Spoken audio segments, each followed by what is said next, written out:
The sound of boots crushing gravel outside the small wooden house came too suddenly, too sharply for a place that had grown used to silence, and Jack knew before he even stepped outside that something from his past had finally caught up with him, not quietly, not subtly, but with intention, with pressure, with the kind of presence that did not belong in a place like this. He pushed the door open and saw them, men in dark suits, out of place, watching, waiting, and in the center, Trần Khải, smiling, slow, confident, like a man who had already won. "Jack," Khải said, spreading his arms slightly. "I was wondering how long you'd hide here." The air turned heavy instantly. Behind Jack, Tiên stood in the doorway, bow in her arms, her body still but her grip tightening slightly, instinctively protective, instinctively aware that whatever stood in front of them was not just a visitor. "It's not hiding," Jack replied calmly. "It's choosing a different life." Khải laughed softly. "A different life?" he repeated. "You call this a life?" His eyes moved around the house, the land, the simplicity, mocking, measured, cruel. Because reacting was exactly what Khải wanted. Instead, he stepped forward, blocking the view behind him. "Why are you here?" Jack asked. Khải tilted his head slightly. "Business," he said. There was a pause. Then, "Or what's left of it."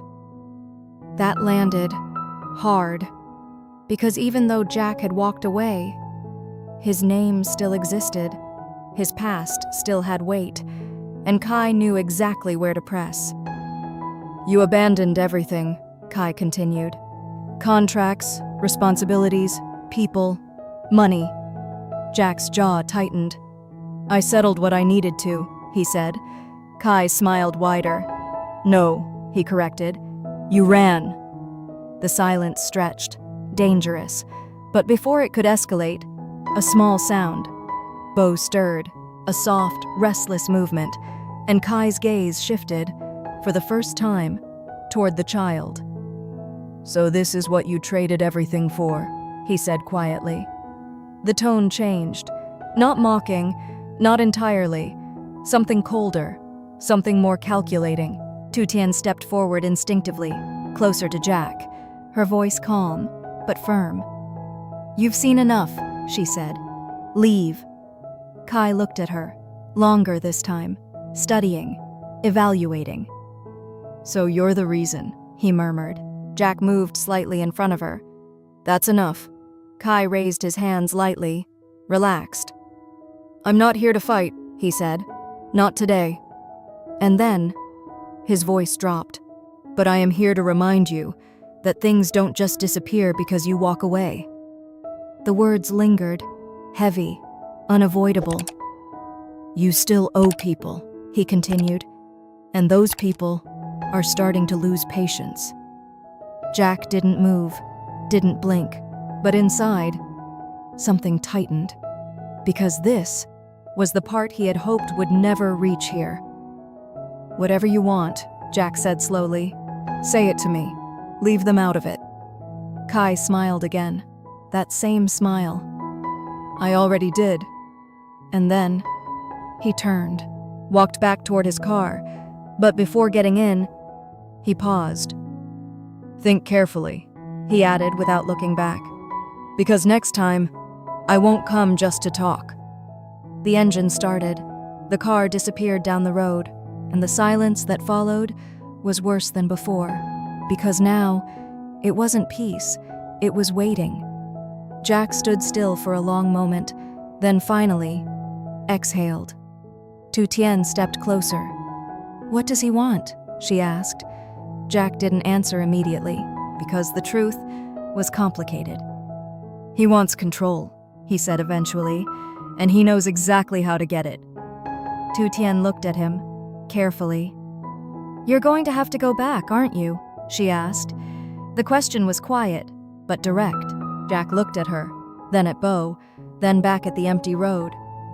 "I don't know," he said, and for the first time, that uncertainty felt dangerous. That night, the house felt smaller, more fragile, Every sound outside seemed louder, every shadow deeper. Tu Tian sat with Bo, gently rocking him, her eyes distant, not from fear, but from thought. She understood, more than Jack realized. "You can't ignore this," she said softly. Jack sat across from her. "I'm not trying to," he replied, "but I don't want to bring that world back here." Tu Tian looked down at Bo, then back at him. "That world is already here," she said, and she was right. Jack ran a hand through his hair, frustration building. "I left for a reason," he said. "I wanted something real, something simple." "And you have it," she replied. Her voice didn't shake. "But that doesn't mean the past stops existing." The silence stretched, because neither of them wanted to say what came next, but both of them knew it. "If you don't face him," she continued, "he won't stop." Jack looked at her. "You're not afraid?" he asked. She shook her head slightly. "I am," she admitted. A pause. "But I'm more afraid of watching you run again." That hit, because it was true. And because it wasn't an accusation, it was a reflection. Jack stood, walked outside, the night air cold against his skin, the mountains silent, but not peaceful, not anymore. Behind him, the door opened softly. Tu Tian stepped out, Bo asleep in her arms. "You don't have to choose tonight," she said. Jack turned, looked at her. "At some point, I will," he replied. She nodded. "I know." Another silence. Then, something unexpected. "My mother called," Jack said. Tu Tian's expression shifted slightly. "And?" "She wants us to go back to the city." The words hung, heavy. "She says it's safer." Tu Tian didn't answer immediately. She looked around, at the mountains, the land, the life they had built. Simple, but theirs. "And what do you want?" she asked. Jack didn't answer, because for the first time, he truly didn't know. Tu Tian stepped closer, not distant this time, not guarded, just present. "I won't stop you," she said. Jack looked at her. "You won't come?" he asked. She shook her head gently. "This is my home." The answer was calm, but absolute, and suddenly, the choice became real, not abstract, not distant, real. "If you go," she continued, "you go alone." Jack's chest tightened. "And if I stay?" She looked at him, then at Bo, then back at him. "Then we face whatever comes." The wind moved through the trees, soft but restless, and Jack stood there, between two worlds once again, the one he left behind and the one he built, both demanding something, both carrying consequences, and this time, there would be no easy way out, because whatever he chose next would not just change his life, it would decide the future of his family. And somewhere far down the mountain road, Trần Khải was already waiting. The night did not bring rest, only clarity. Jack stood outside long after Tu Tian had gone back inside, the cold air pressing against his skin, his mind replaying every word, every warning, every possibility that now refused to stay buried. And for the first time since he had left everything behind, he understood something he had been avoiding all along. The past was not something you could escape. It was something you had to face, or it would follow you into every life you tried to build. By dawn, his decision was made. Not spoken, not announced, but settled. Inside the house, Tu Tian was already awake, quietly preparing food, moving with the same calm rhythm she always had. But Jack noticed the difference now. Every movement carried weight, every silence carried meaning. She didn't ask, because she already knew. "You're going," she said softly, without turning. Jack paused. "Yes." The word stayed in the air longer than it should have. "I won't be gone long," he added. Still, she didn't turn. "Don't say that unless you're sure," she replied. And that hurt, because she wasn't doubting him. She was protecting herself. Jack stepped closer. "I'm not leaving you," he said. Now she turned. Finally. "But you are," she answered. The truth. Simple. Unavoidable. He had no response, because she was right.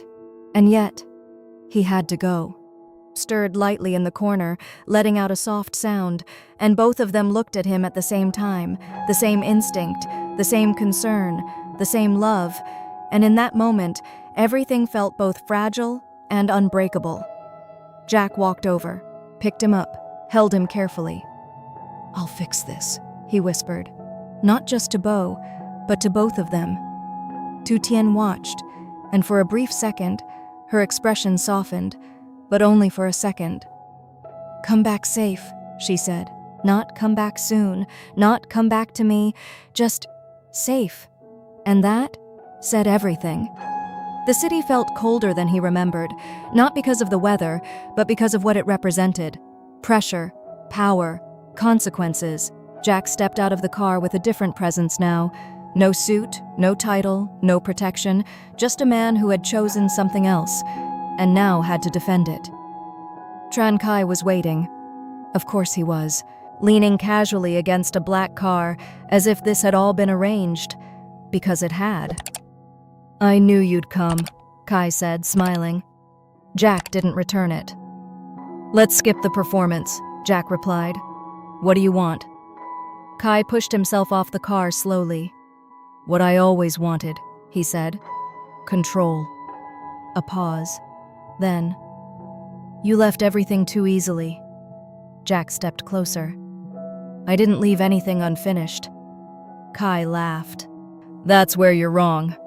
He pulled out a folder, thick, heavy, and tossed it toward Jack. It landed against his chest. Jack caught it, opened it, and the world shifted. Debts, contracts, liabilities, things tied to his name, things that had grown, twisted, manipulated. "You built something powerful," Khải said calmly, "and I helped it collapse." Jack's jaw tightened. "You set me up." "Of course I did." No denial, no shame, only pride. "And now," Khải continued, "you fix it." Jack looked up. "And if I don't?" Khải smiled, cold. "Then I collect another way." The silence that followed was dangerous. "Your little village," Khải added. "Very fragile place." Jack stepped forward instantly. "You stay away from them." Khải didn't move. "I don't need to go there," he said. "Pressure travels." The meaning was clear. Too clear. Jack clenched his fists. "Tell me the terms." And just like that, the game began. Back in the village, the days felt longer, heavier. Tien continued her routine, but something was missing. Not just Jack, but the space he filled. Bo cried more at night, or maybe it just felt that way. Min stood by the doorway one afternoon. "He'll come back," he said. Tien didn't respond. She adjusted Bo in her arms. "I know," she said quietly. But knowing was not the same as feeling secure. Days later, a call came. Jack's voice, tired, controlled. "I need more time," he said. Tien closed her eyes briefly. "How long?" A pause. "I don't know." The answer she expected, but feared. "You're staying there," she said. Not a question, a Jack. Then Jack, because no matter what happened next, they were already in it, together, or apart. And somewhere between those two possibilities, their future waited, unwritten, uncertain, but still not finished.